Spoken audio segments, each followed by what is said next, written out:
eu quero convidar a atenção dos irmãos para a leitura do texto, que servirá de base para a nossa reflexão nesta noite. Então, quero convidar os irmãos a abrirem suas Bíblias no texto que está ali indicado, no Evangelho de Marcos, no capítulo 7, do verso 24 ao verso 30. Você que está em casa também, por gentileza, abra a sua Bíblia. Marcos, capítulo 7, a partir do verso 24, mesmo assentados, como os irmãos se encontram, eu convido a atenção de todos para a leitura que farei do verso 24 ao verso 30. Diz assim a palavra do Senhor: levantando-se, partiu dali para as terras de Tiro e Sidom. Tendo entrado numa casa, queria que ninguém o soubesse. No entanto, não pôde ocultar-se, porque uma mulher, cuja filhinha estava possessa de espírito imundo, tendo ouvido a respeito dele, veio e prostrou-se-lhe aos pés. Esta mulher era grega, de origem ciro-fenícia, e rogava-lhe que expelisse de sua filha o demônio. Mas Jesus lhe disse: deixa primeiro que se fartem os filhos, porque não é bom tomar o pão dos filhos e lançá-lo aos cachorrinhos. Ela, porém, lhe respondeu: sim, Senhor, mas os cachorrinhos debaixo da mesa comem das migalhas das crianças. Então lhe disse: por causa desta palavra, pode dizer, o demônio já saiu de tua filha. Voltando ela para casa, achou a menina sobre a cama, pois o demônio a deixara. Amém. Amém. Meus irmãos, Jesus, nessa passagem, ele está em território gentio. Jesus faz uma quebra geográfica nessa passagem.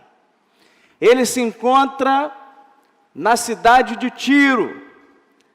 Tiro e Sidom eram cidades situadas na Fenícia, que fazia parte da Síria. Tiro ficava a 60 quilômetros a noroeste de Cafarnaum.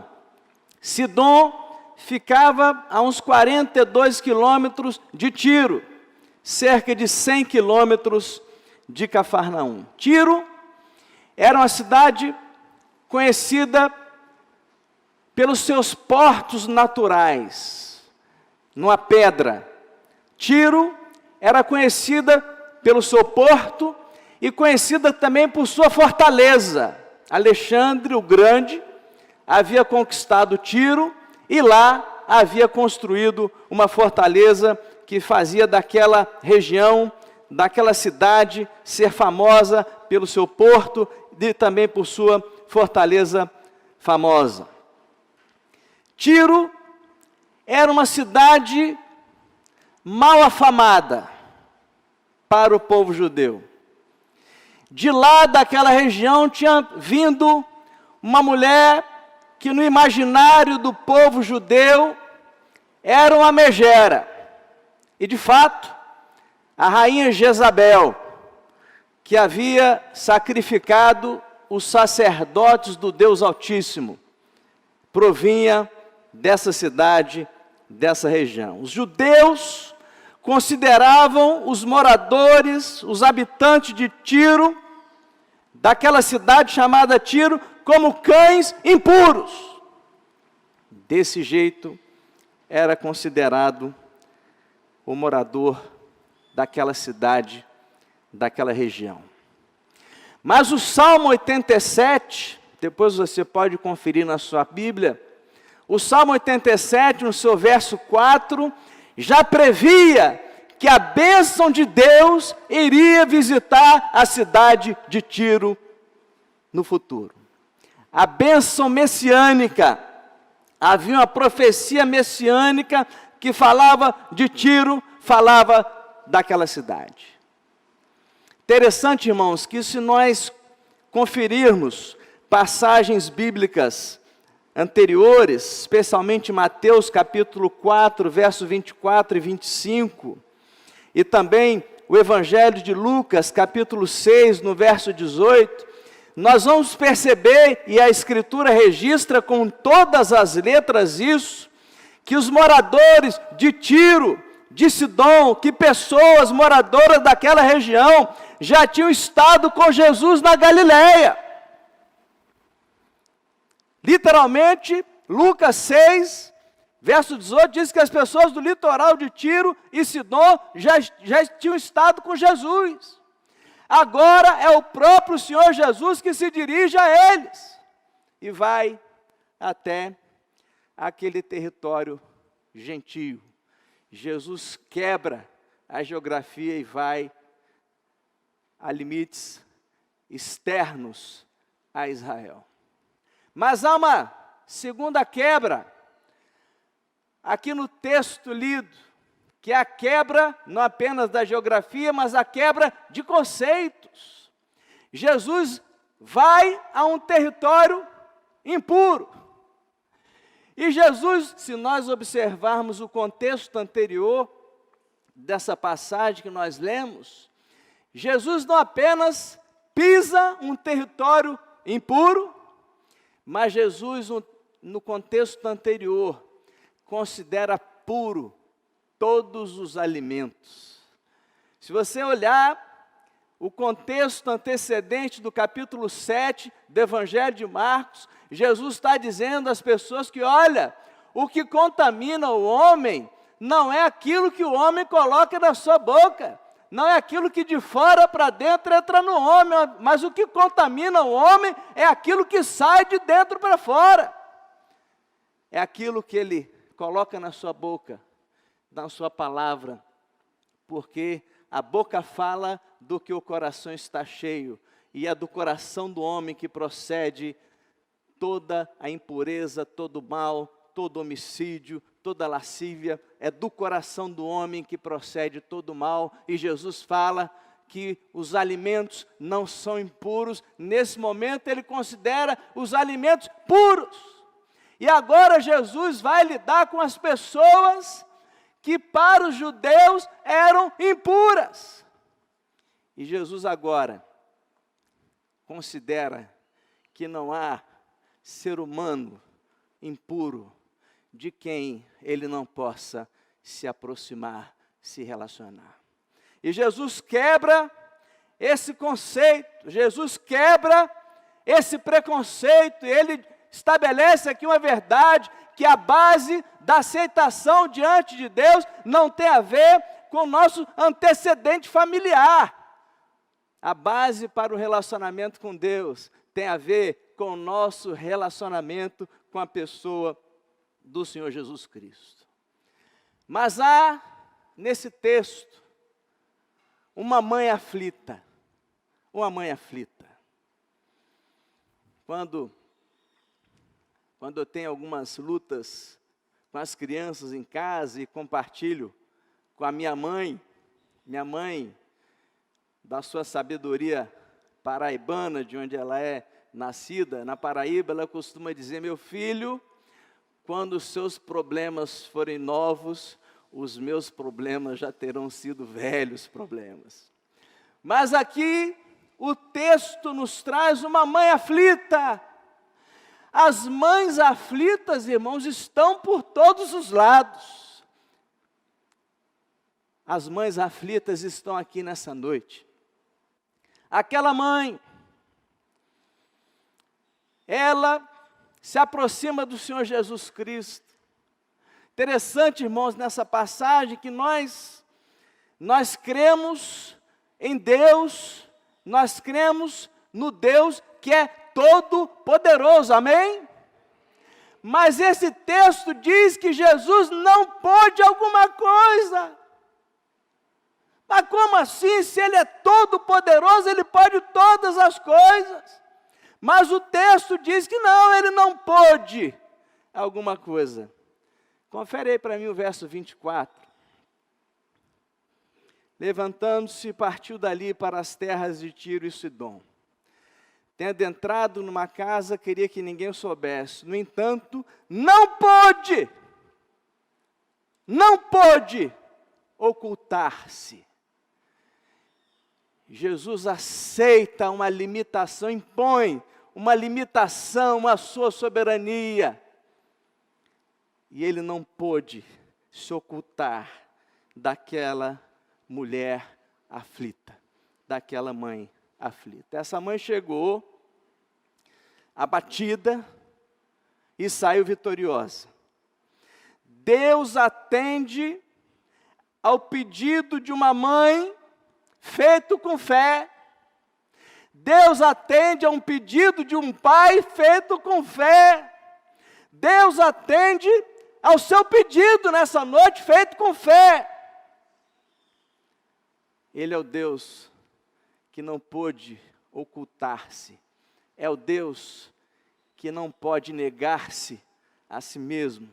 É o Deus que não nega a si mesmo. Eu quero considerar com os irmãos acerca de 3 pontos para a nossa reflexão. Em primeiro lugar, Deus atende a quem enxerga os problemas com discernimento.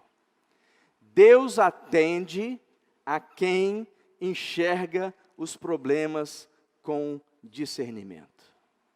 Aquela mulher sabia qual era o mal que alcançara a sua filha. Aquela mulher sabia qual era o problema da filha. Ela sabe muito bem quem é o inimigo da sua filha. Seu problema era espiritual. Havia um inimigo real da sua vida, da sua filha, da sua família. E aquele inimigo real trabalhava contra a sua filha, sua família, para destruí-la. Aquela mulher discerne a solução para o seu problema. Não era algo meramente conjuntural. Ela discerne que aquele não era um problema apenas de uma conjuntura, alguma coisa de fácil solução. Não se tratava de matricular sua filha numa escola melhor, não se tratava de mudar para um bairro mais nobre, não se tratava de nenhum problema, não era um plano de saúde que ela tinha que buscar melhor, ela sabia qual era o seu problema. Ela sabia que só Jesus podia libertar a sua filha. Ela vai a Jesus, irmãos, e chama o Senhor Jesus de filho de Davi. Era esse o título de Jesus Cristo, filho de Davi. Nós já cantamos aqui hoje a raiz de Davi. Era um título popular que Jesus tinha, filho de Davi, aquele que fazia milagres. E depois ela chama Jesus de Senhor. Senhor. Ela se ajoelha, aquela mulher começa clamando e termina adorando. Ela começa atrás de Jesus e termina aos seus pés. Ela discerne que podia clamar pela sua filha. A necessidade, irmãos, nos faz orar por nós mesmos, mas o amor nos faz orar por outras pessoas. E aquela mulher estava orando pela sua filha. Ela viu a necessidade da filha. Ela viu o poder de Jesus. Ela orou por uma pessoa que não podia orar por si só. Ela não descansou até ver a sua oração respondida. Onde há uma mãe em oração, meus irmãos, aí sempre vai haver esperança. Ambrósio disse sobre Agostinho. Agostinho foi um jovem devasso. E a sua mãe, Mônica, xará da nossa querida que está aqui na frente, a sua mãe, Mônica, orou por Agostinho 30 anos. 30 anos. E Ambrósio, falando sobre Agostinho, disse: um filho de tantas lágrimas jamais poderia perecer. Em primeiro lugar, meus irmãos, Deus atende a quem enxerga os problemas com discernimento. Mas em segundo lugar, irmãos, Deus atende a necessidade e recebe a adoração. O clamor foi por misericórdia. Tem misericórdia de mim. Ela viu os problemas, os seus próprios problemas, como oportunidade para se lançar, para se derramar aos pés do Salvador. Irmãos, veja os problemas como oportunidade para se quedar aos pés do Salvador. Ela transformou o seu problema num altar de adoração ao Senhor. Seu clamor foi feito com um senso de urgência. Irmãos, foi a única vez que Jesus saiu do território judaico e se dirigiu às terras de Tiro e Sidom. Aquela mulher não perdeu a oportunidade. Há oportunidades que se perdem na vida, mas a oportunidade de clamar por um filho, ela não deixou passar.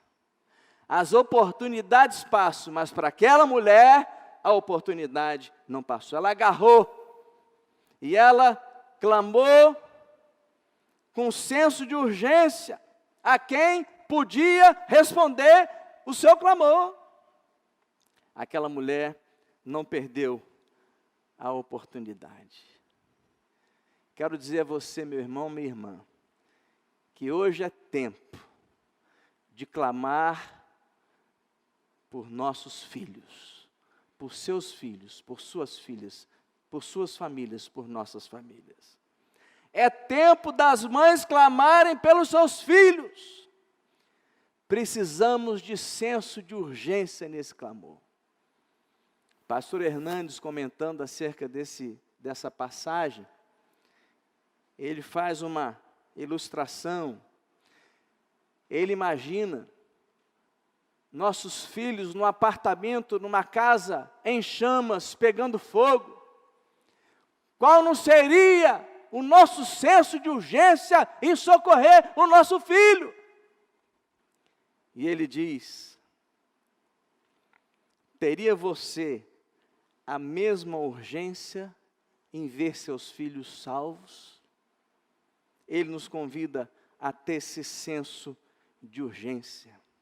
E aquela mãe dirige o seu clamor a Jesus.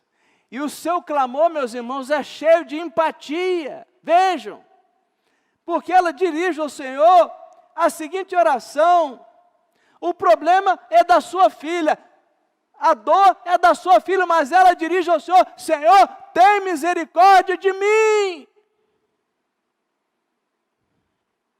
Ela toma a dor da sua filha como sendo a sua dor. Ela toma a necessidade da sua filha como sendo a sua necessidade. E ela chega a dizer: Senhor, socorre-me. Desse jeito, o clamor foi dirigido ao Senhor Jesus. Tem compaixão de mim, tem misericórdia de mim, Senhor, socorre a mim. Deus atendeu à sua necessidade e recebeu a sua adoração. Mas em terceiro e último lugar, meus irmãos, o Deus que não pode negar-se a si mesmo, o Deus que não pode deixar de ser quem Ele é, o Deus que não pode ocultar-se diante do clamor de uma mãe. A Bíblia diz: coração compungido e contrito não desprezarás, ó Deus. Deus não pode deixar de ser quem Ele é. Ele não pode negar-se a si mesmo. Ele é o Deus de toda compaixão. Ele é o Deus de misericórdia. Ele é o Deus que se permite encontrar. Aquela mãe dirigiu-se a Jesus. Olha as barreiras, considera os obstáculos que aquela mãe enfrentou. Ela se apegou a Jesus mais ou menos como Jacó segurou o anjo de Deus. E o anjo querendo ir embora, ele segurando o anjo: não te deixarei enquanto não me abençoares. E aquela mãe, de forma semelhante ao que Jacó fez, ela não descansa e não dá descanso ao Senhor. Aquela mulher superou vários obstáculos. Primeiro, o texto diz que ela era uma mulher grega. Uma mulher grega. E Jesus era judeu. Havia um fosso da nacionalidade judaica em relação aos gregos, aos gentios. Em segundo lugar, ela era uma mulher. E naquele contexto, meus irmãos, de uma sociedade extremamente machista, a religião sequer admitia as crianças, as meninas, na iniciação era só uma religião para os meninos. Aquela mulher grega, de origem sírio-fenícia, ela rompe esses estigmas todos para se aproximar do Senhor. Mas olha só, aquela mulher tem contra si e contra sua filha, em primeiro lugar, a figura de Satanás, o diabo. O diabo estava contra aquela mulher. O diabo estava contra a sua filha. O diabo estava contra a sua família. Diz o texto que era um demônio que possuía a sua filha. Aquela mulher enfrenta o diabo. Em segundo lugar, irmãos, aquela mulher enfrenta os discípulos de Jesus. Ela tinha o diabo contra ela tinha agora a igreja do Senhor contra ela, os discípulos. Diz o texto que os discípulos queriam que Jesus a despedisse, se livrasse dela. Mas vamos prestar atenção, irmãos. O texto sugere que o próprio Jesus está contra ela. Meus irmãos, essa mulher não desiste. Essa mulher é uma intercessora incansável.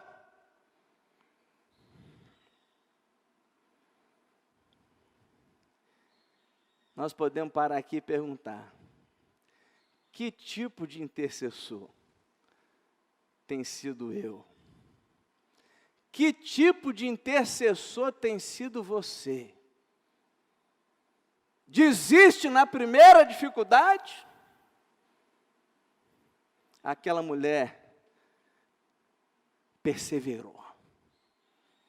Eu não vou largar Jesus. Eu não vou largar o Senhor. Eu vou insistir na bênção que Ele pode me dar. Aquela mulher enfrentou o desprezo dos discípulos. Os discípulos queriam que Jesus a despedisse. Os discípulos não rogaram por ela. Os discípulos rogaram contra ela. A Bíblia nos ensina que aqueles homens queriam se ver livres dela. Se ver livres dela. Os discípulos aqui foram movidos pela irritação, não foram motivados pela compaixão para com aquela mulher. Aquela mulher superou.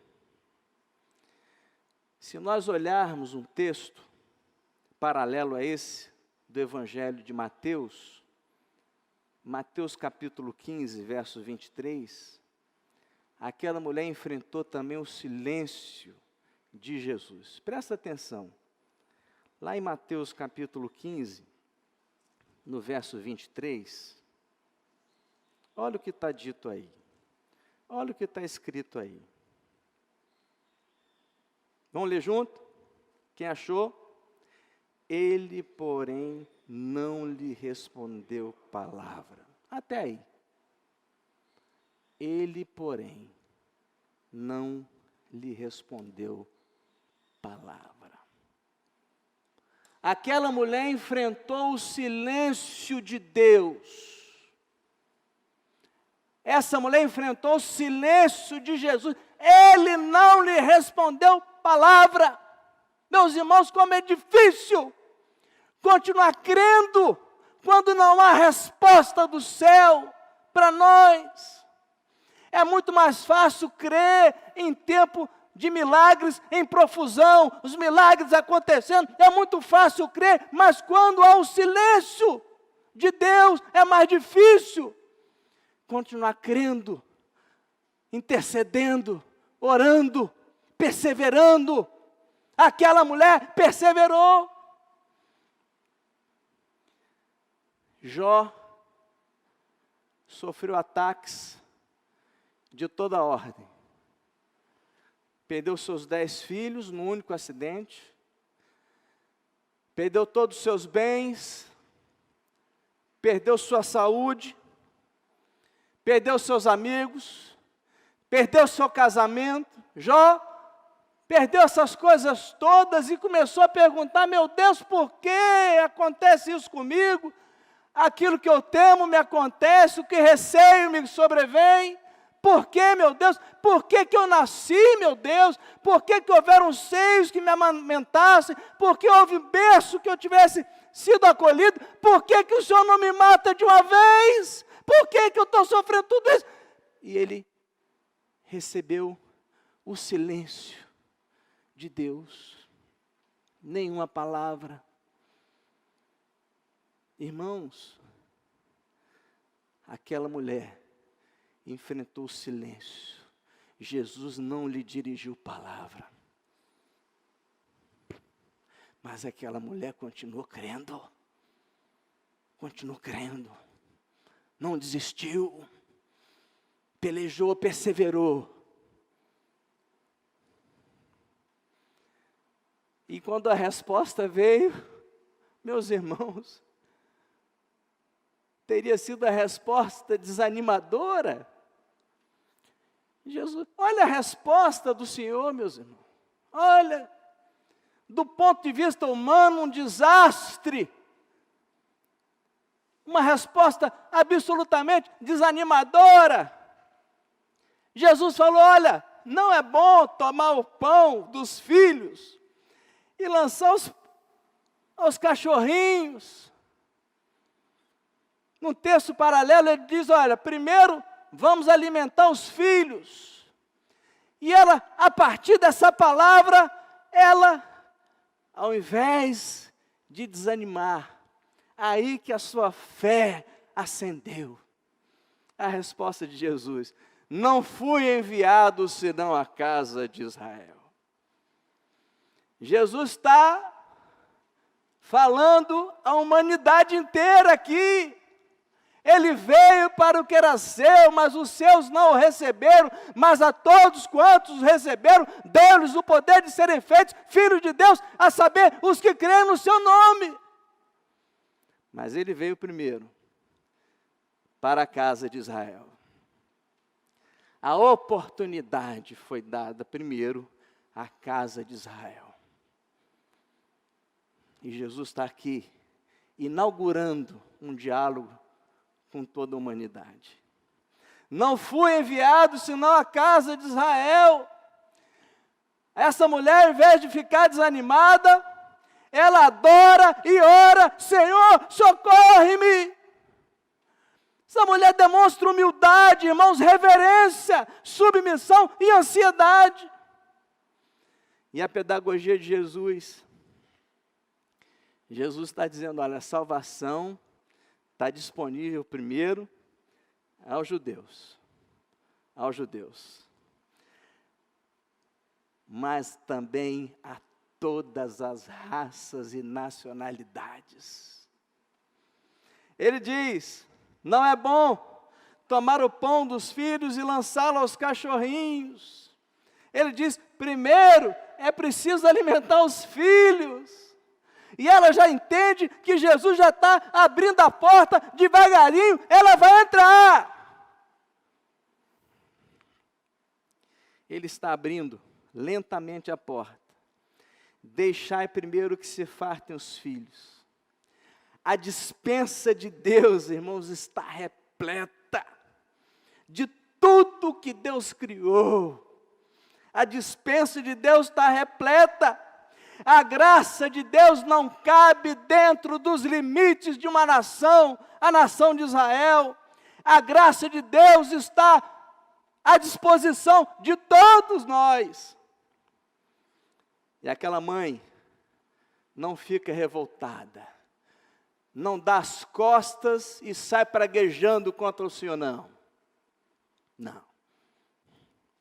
Ela transforma aquela palavra que a princípio é desalentadora, ela transforma essa palavra em otimismo.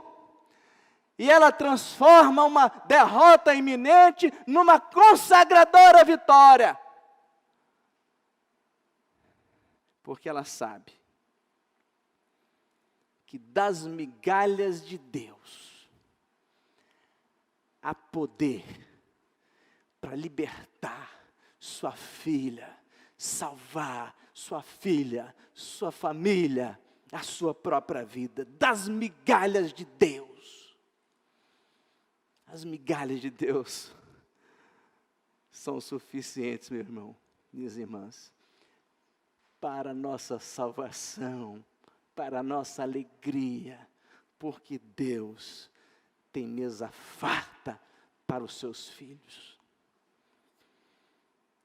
Aquela mulher creu, perseverou. Aquela mãe viu não apenas o seu pedido atendido, mas aquela mulher teve sua fé enaltecida. Teve sua fé enaltecida. Aquela mulher viu a sua filha liberta. E aquela mulher, aquela mãe, foi elogiada. Foi elogiada. Mãe, pai, não desistam dos seus filhos, porque seus filhos não foram criados para o cativeiro. A fé honra a Deus, e Deus honra a fé. E a resposta de Jesus: faça-se como tu queres. Faça-se como tu queres. Faça-se como tu queres. A palavra de quem é todo-poderoso. Faça-se como tu queres. O que queres que eu te faça? Em outra passagem, perguntou o Senhor: faça-se contigo como queres. Aquela mulher voltou para casa e viu sua filha liberta. Seu pedido foi atendido, a sua bênção chegou, e ela pôde dar esse testemunho. Aquela mulher perseverou, aquela mulher se humilhou, aquela mulher adorou, aquela mulher orou. De igual forma, nós somos convidados a fazer o mesmo. Lutar por nossas famílias, lutar pelos nossos filhos, orar por eles, não esmorecer. Muitos filhos podem estar perdidos fora da igreja. Muitos filhos podem estar perdidos dentro da igreja. É hora de nos derramarmos aos pés do Senhor e não esmorecermos. É tempo de nos derramar aos pés do Senhor Jesus, até que triunfemos pela fé. Faça-se contigo como queres, como queres. Que Deus possa abençoar a nossa vida, a vida de nossa família, porque Ele é o Deus que não pode negar a si mesmo, não pode negar a si próprio. Ele é o Deus de toda misericórdia. George Miller falou que a fé não é saber que Deus pode. A fé não é saber que Deus pode. A fé é saber que Deus quer. Que Deus quer. E Deus vai nos dar. Em nome de Jesus. Amém. Que Deus abençoe a todos os irmãos.